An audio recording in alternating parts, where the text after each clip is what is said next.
The name Jane Shore is infamous. In the history of medieval England, she stands alongside figures like Katherine Swynford and Alice Perrers.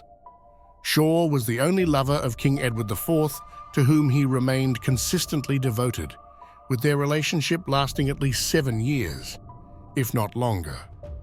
Known by her given name, Elizabeth, she gained significant political influence. However, she wielded this power with such restraint that even her harshest critics could scarcely find fault with her on this matter. Interestingly, her most fervent opponent was not Queen Elizabeth Woodville, but Edward's youngest brother, Richard. He disliked her even before he became king, when he was Duke of Gloucester. Acting as Lord Protector for his nephew, Edward V, Richard sought to have Jane sentenced to death. Upon ascending as King Richard III, he continued his campaign against her with even greater vigor. This is particularly striking, as Richard, known for his severe treatment of male rivals, was generally merciful toward women. For instance, just a month after executing William Hastings, he assured Hastings' widow that her family's property would remain secure, and she had nothing to fear from him. Among Edward's at least 3 mistresses, only Jane provoked such animosity in Richard. This reaction is puzzling, especially since Jane never accepted lavish gifts from Edward, sought no financial advantage, and was never pregnant by him. So what was it about Jane that so enraged Richard? Historians often note that Jane was also involved with William Hastings and Thomas Grey, which potentially aligned her with a Woodville-Hastings faction that could pose a threat to Richard. While this explanation holds some merit, it is maybe insufficient on its own. To truly understand Richard's hostility, we must look closer at what little is known about Jane and the unique impact she had on her era. The most recent biography of Jane Shore dates back to 1933, so it can hardly be considered contemporary. Written by Charles John Samuel Thompson and titled The Witchery of Jane Shore, it is a highly romanticized portrayal that blurs the line between historical fiction and fact. For example, Thompson invents a dialogue for the first meeting between Edward IV and Jane without any basis in primary sources. The notion of Jane as the Rose of London is not historically grounded. It is a metaphor Thompson created, positioning her as a counterpart to Edward, the Rose of Rouen, who represented the White Rose of York. Here's an example of Thompson's fictionalized dialogue. He approached the mayoress and her maids, doffed his cap, and bidding them welcome, his quick eye fell on Jane's dainty figure. "And whom have we here?" he asked as he took a step towards her. "This is Mistress Jane, whom we call our Rose," replied the mayoress with a smile. "A rose indeed," murmured the king, as with his finger he tilted Jane's face. "And a rose of what kind, child?" he asked her laughingly. "Of York, sire," replied Jane demurely, as a blush suffused her cheeks. "A right pretty answer, truly," said the king, "but I trow much too fair to bloom in the city. What say you, William?" He turned to Lord Hastings, who stood close behind him. "I quite agree, my liege," replied the Lord Chamberlain.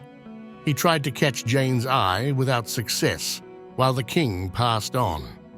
This style is unfortunate, especially since Thompson actually understood the distinction between the historical Jane and the fictionalized Jane, who was first popularized in Thomas More's work and later featured prominently in plays like Edward IV. Older biographies of Jane are also unreliable, such as the 18th century work The Life and Death of Jane Shore, concubine to Edward IV, which portrays Richard as a deformed monster, a characterization that does not align with his portraits from the Tudor period. And, as is well known, the Tudors were not sympathetic toward Richard. Modern scholarly discussions on Jane are limited, consisting mainly of an essay by Rosemary Harricks, a paper by Anne Sutton, and a brief 2021 account by Tim Thornton. Thornton argues that Jane was likely one of Thomas More's sources for his historical work, reasoning that More describes her so vividly and in such detail that he must have received information directly from her. For instance, More expresses sympathy for Jane despite her role as the king's mistress, which ran counter to his moral values. He laments that she was nearly destitute in his time, despite the fact that many influential people owed their rise to her. I show an example of More's text on the screen that made Thornton believe he knew her personally and used her as a source.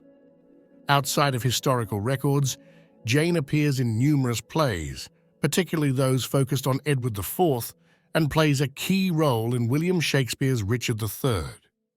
Whether descriptions of her as merry in company, ready and quick of answer, supposedly traits that Edward IV admired, actually originated from him or were later embellishments remains unclear. Accounts of Jane often contradict each other. Some portray her as beautiful, noting, for example, that her second husband, Thomas Linham, fell in love with her for her beauty. However, Thomas More emphasized that her appeal lay in her intelligence, wit, and lively personality, not in physical beauty. Her charm, rather than her appearance, attracted admirers, a description often echoed in accounts of Anne Boleyn. Consequently, the reliability of More's account remains questionable. I have previously examined More's sources for his work on Richard III, and I recommend watching the corresponding video for further insights. What matters here is that Jane was a real person who witnessed the events of her time, not just a literary creation.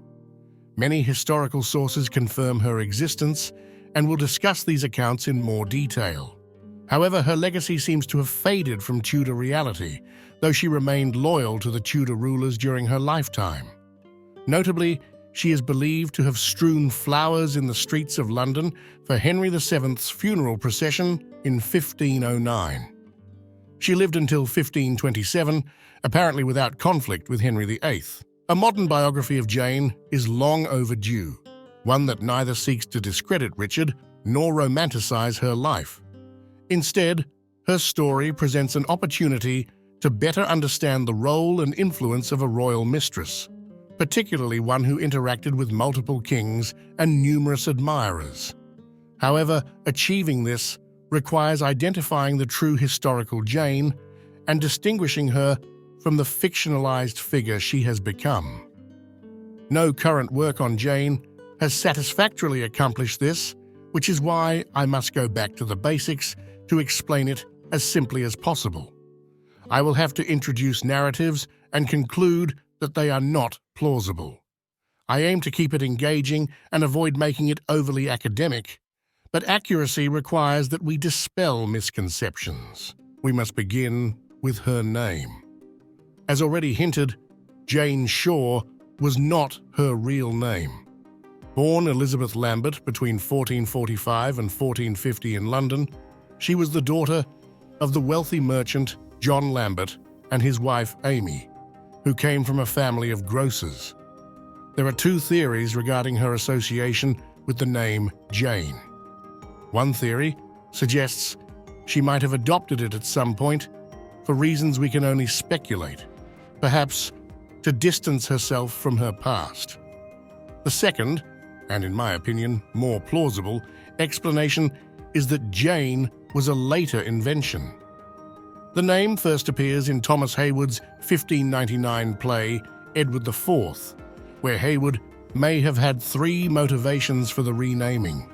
First, other prominent Elizabeths, Elizabeth Woodville and Elizabeth of York, were well known in her time, and introducing yet another Elizabeth might have confused his audience. Naming her Jane would simplify this for the play's viewers, and I consider this the most likely reason. Second, Heywood was writing in the reign of Queen Elizabeth, Edward IV's, and Elizabeth Woodville's great-granddaughter, as well as Elizabeth of York's granddaughter. He may have wished to avoid associating the Queen with a character portrayed as a harlot. Finally, It's also possible that Heywood simply didn't know her actual name, given that she is rarely mentioned in official sources. Tudor authors often struggled to correctly identify Edward's mistresses, so Heywood may have settled on calling her Jane. I continue to use the name Jane Shore for two reasons. First, this name is how she is widely recognized, and second, even now, another, Elizabeth, would likely lead to additional confusion. Her father's trading business was reportedly so successful that it attracted customers from the nobility. Through this, Jane is said to have first met William Hastings, Edward IV's close friend and Lord Chamberlain. Hastings, though older than the king, became one of Jane's early admirers. Due to the highly romanticized portrayals of her life, it is challenging to verify the sequence of events. Allegedly, Hastings noticed Jane and developed an infatuation with her. She tolerated his flirtations but refused to go further. Supposedly, Hastings attempted to bribe one of Jane's servants to lure her to a secluded spot where he could finally be alone with her.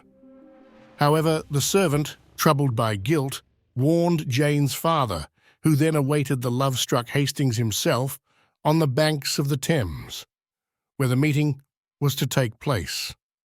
Hastings, recognizing the ruse, turned back. John Lambert, concerned for his daughter's safety, reportedly tried to send Jane to the countryside for her protection. Unhappy there, she returned to London, where her father then considered marriage as a way to put an end to the unwanted advances. John Lambert introduced Jane to William Shaw, a friend of the family who was a goldsmith and banker. Much older than Jane, Shaw was financially secure and able to support her well. He was also said to be attractive. With some encouragement, Jane agreed to the marriage, though the exact date is unknown. The only verified fact from these events is that the marriage did indeed take place. The remorseful servant appears to be a literary invention, as do other romanticized aspects of the story.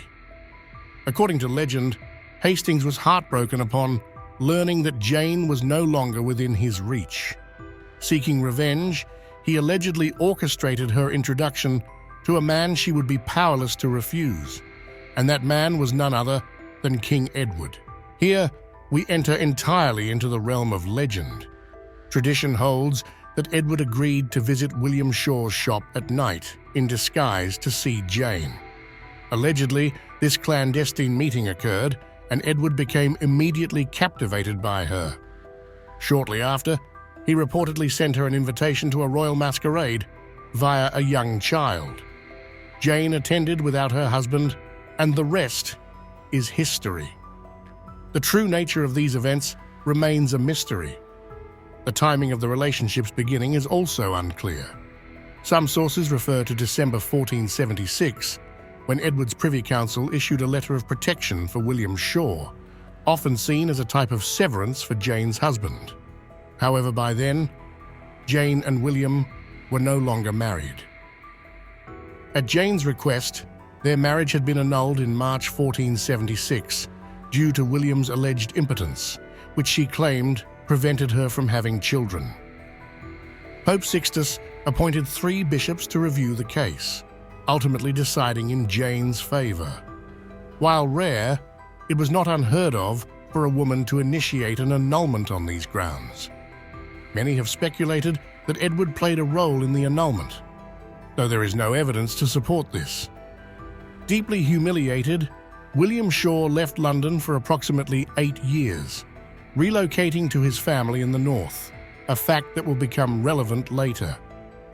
Meanwhile, Jane moved into the king's quarters. It is said that Hastings, out of respect for Edward, refrained from pursuing her physically, yet he remained enamored with her. If Edward was involved in the annulment, then the relationship may have begun in the spring of 1476. Historian Tim Thornton, however, posits an earlier start. He notes that Edward and Elizabeth Woodville regularly had children at intervals of about 9 months, except for a gap of 18 months following the birth of their second son, Richard of Shrewsbury. Thornton speculates that Jane may have been the reason for this extended gap. Regardless of the timeline, most agree that Jane quickly gained political influence. Notably, she advocated for people who had fallen out of royal favor, and she championed educational causes. The Women's Society at Eton College still honors her memory as the Jane Shore Society. Known for shunning personal gifts or privileges, her efforts were described by contemporaries as having a beneficial influence over Edward. This seems credible, given that Domenico Mancini, who otherwise harshly criticized Edward's affairs, makes no mention of her by name. However, her position was not without challenges. Although her influence was viewed positively, having the king's ear inevitably bred jealousy. Jane continued to attract admirers who, out of fear of Edward, dared not make overt advances, but Edward himself capitalized on the interest. Eager to bind her to him as closely as possible, he intensified his attention, which only stoked resentment among those who wanted to be closer to the king. Jane entered a court embroiled in intense political rivalry, particularly between the factions of the Woodvilles and Hastings, each vying for influence. Since Edward's return to the throne in 1471, these tensions had only grown. Initially, the Queen's brother, Anthony Woodville, was in charge of Calais, but Edward replaced him with Hastings. In return, Anthony was made governor to the Crown Prince, the future Edward V. Jane had little choice but to align herself with Hastings' camp, as he was the one who had introduced her to Edward. Unsurprisingly, Queen Elizabeth was not pleased with Jane, especially given her growing political influence. The Woodvilles reacted sharply to any perceived competition, particularly from those beyond their control. Yet Jane had significant protection on two fronts. Edward shielded her entirely from any potential attacks. As long as the king lived, she was untouchable. She also had the steadfast support of Hastings, who maintained a strong position at court and served as an additional buffer against her rivals. Then, something unexpected occurred. Thomas Grey, the king's stepson, also fell in love with Jane. Whether this led to a physical relationship remains unknown, though it seems unlikely, as Elizabeth Woodville's son may have held back out of respect for the king. Still, Grey's interest in Jane heightened tensions at court. According to Mancini, Thomas Grey was often contentious regarding women, but Jane held particular importance. It's likely that Jane actively supported him as well. On May 1st, 1483, Thomas, along with his mother, half-brother Richard and half-sisters, sought sanctuary at Westminster Abbey to escape the grasp of Richard, Duke of Gloucester, who had recently assumed control over the young King Edward V. However, Thomas did not stay in sanctuary. In early June 1483, he chose to flee. Jane likely provided him with shelter and supported him during this time, thus drawing the ire of one of the most formidable figures of the day. Lord Protector Richard, whom no one wished as an enemy. There is speculation that Jane had already caught Richard's attention before the events surrounding Edward's death. Thompson suggests that Richard might have once been enamored with her, but that she was repelled by his physical deformities.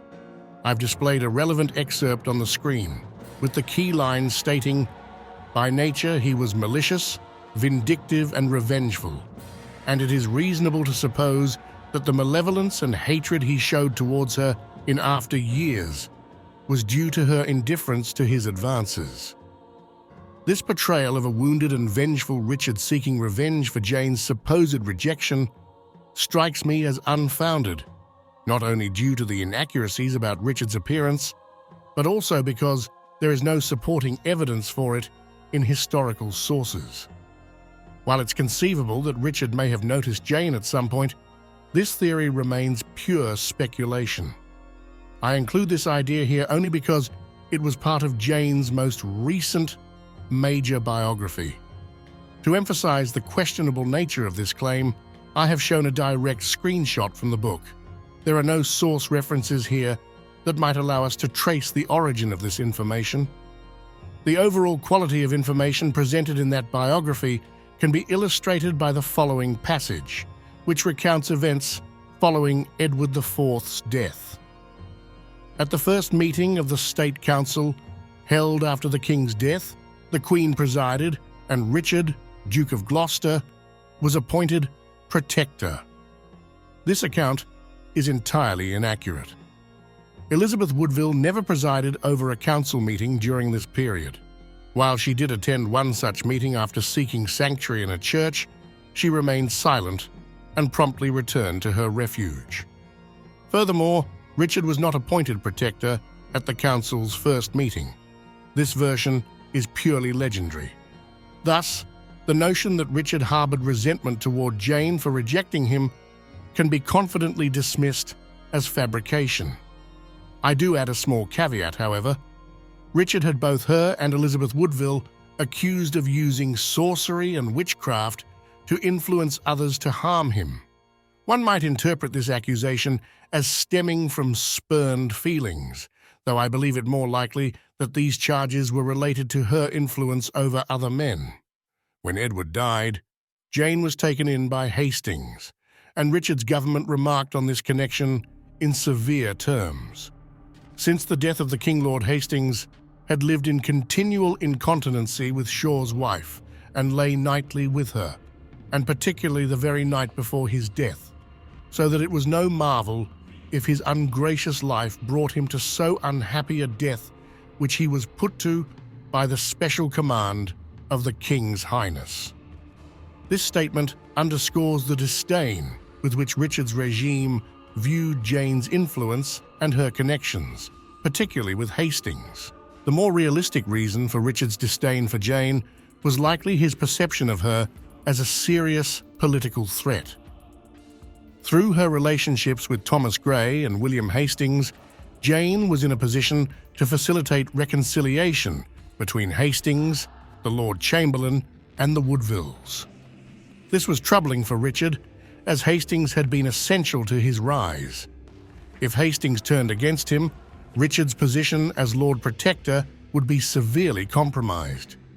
Jane was accused of delivering letters between Elizabeth Woodville and Hastings, a collaboration the Queen would hardly have welcomed, given that Jane was her late husband's mistress. Nevertheless, Elizabeth Woodville could not afford to reject such assistance under the circumstances. It is indeed plausible that Jane served as a mediator. We know Hastings visited the Queen in sanctuary for private conversations, and he was clear in his desire to see only Edward V crowned as king. On this issue, he did not align with Richard. From Richard's perspective, Hastings' support was critical. The possibility of Hastings shifting allegiance to the Woodvilles represented a grave threat, not only to Richard's role, but also to his life. After the events at Stony Stratford, it became evident that any cooperation with the Woodvilles was out of the question, as they would likely seize any chance for revenge against him. Ironically, it was Hastings' own urgent calls for Richard to act decisively that had drawn him into this precarious situation. To Richard, it must have appeared that the very man who had pushed him into this predicament was now preparing to betray him. Richard likely blamed Hastings for this shift, but he also saw Jane as a central figure in the opposing factions' communications. Shortly after Thomas Grey's escape, Richard had Jane arrested, clearly considering her a danger. Evidence of this is found in the Stoner letters, with one letter dated June 21st, noting, "Mistress Shaw is in prison. What shall happen here, I know not." This message reflects Richard's perception of Jane as a threat that needed to be neutralized. A final aspect to consider is William Shaw's family. She came from Derbyshire, where she was well connected with the local elite. In 1472, the region came under the administration of the newly established Council of the North, which was chaired by Richard. We know that Richard felt a deep sense of responsibility for his subjects, of whom he was the lord. In some instances, he acted impulsively, committing himself too quickly and without sufficient preparation. It's possible that, in combination with the other factors, Richard felt a certain duty to support Shaw. This idea is bolstered by the fact that Shaw returned to London during Richard's reign as king. However, this alone likely would not have been enough to drive Richard to take a more active interest in Jane. When combined with the political threat she posed, this could have served as an additional motivating factor for his actions. This brings us to the question of what exactly Richard did in response to Jane. He sought to have her convicted of sorcery and witchcraft, a charge that would have resulted in the death penalty. At the time, he was still serving as protector. Unfortunately, the records from this council meeting, like many others from that period, have been lost. What we do know is the outcome. The Privy Council deemed the accusations baseless and rejected the idea of prosecuting Jane on these grounds. They voted to release her. Later, anti-Richard chronicles claimed that the members of the council knew the charges were false. Richard, therefore, reassessed his strategy. The charge was downgraded to one of harlotry. The quote regarding Hastings comes from the indictment. Richard instructed his Lord Chancellor, Bishop John Russell, to put Jane on trial and ensure she was suitably punished. She was sentenced to a public penitential walk at Paul's Cross. Barefoot, dressed in a thin robe and holding a wax candle, she made her way through the city. She is said to have attracted the attention of many men, an outcome that may have been part of the intent behind her punishment.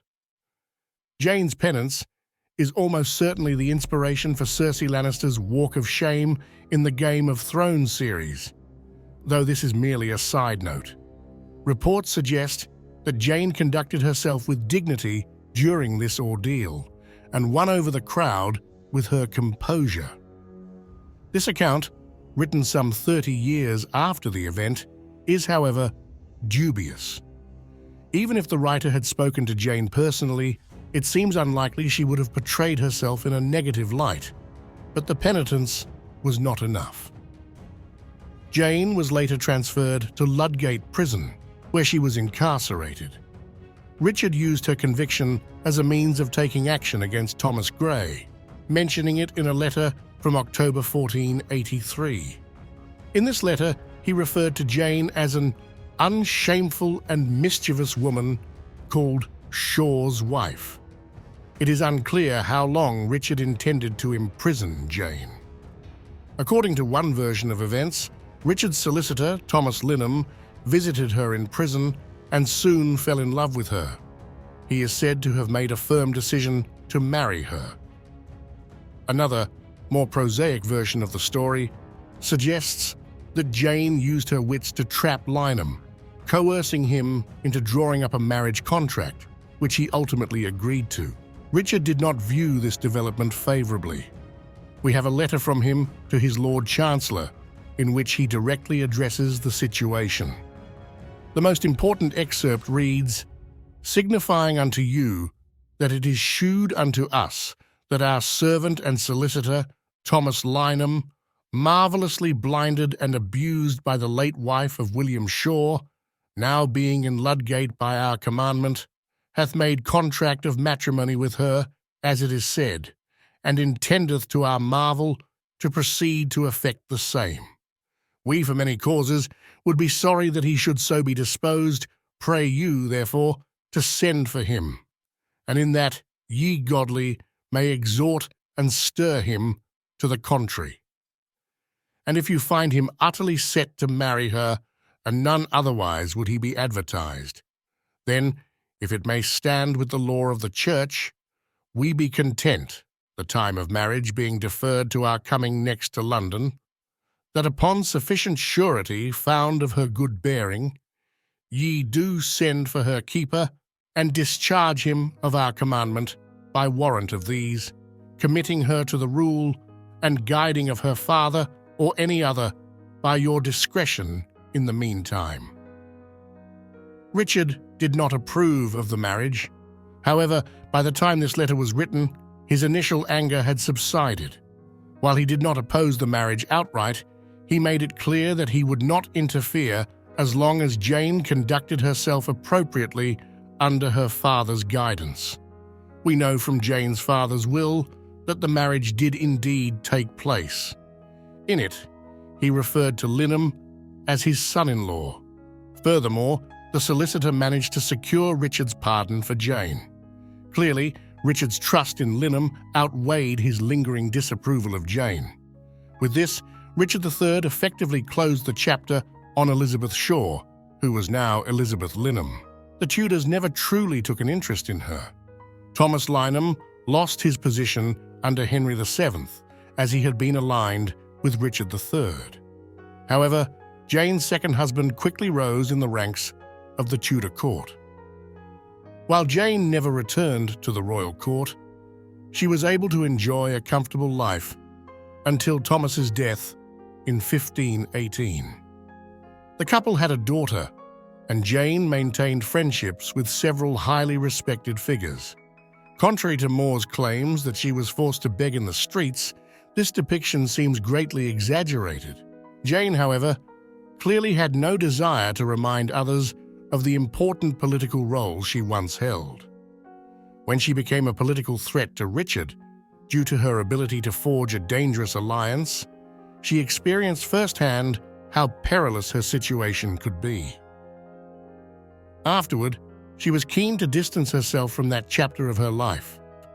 What remains of Jane's story is a reminder that history is rarely as clear-cut as black and white. It is often about shades of grey. She certainly had her flaws, but she was also selfless and compassionate. She was a victim of the powerful men around her, yet she played their game with remarkable skill. Her life, even without the embellishments of legend, was undeniably fascinating. Thank you for watching. Please like and subscribe.